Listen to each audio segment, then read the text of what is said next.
ঢাকা প্রকৌশল ও প্রযুক্তি বিশ্ববিদ্যালয়ের ডুয়েটে ভিসি নিয়োগকে কেন্দ্র করে সাধারণ শিক্ষার্থীদের ওপর বহিরাগতদের দফায় দফায় হামলায় রণক্ষেত্রে পরিণত হয়েছে পুরো ক্যাম্পাস।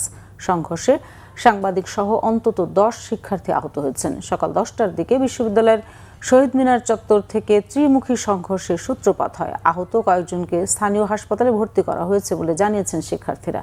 তাদের অভিযোগ, ছাত্রদল বহিরাগতদের এনে সাধারণ শিক্ষার্থীদের ওপর হামলা চালিয়েছে। সম্প্রতি সরকার ডক্টর মোহাম্মদ ইকবালকে ডুয়েটের নতুন ভিসি হিসেবে নিয়োগ দেয়।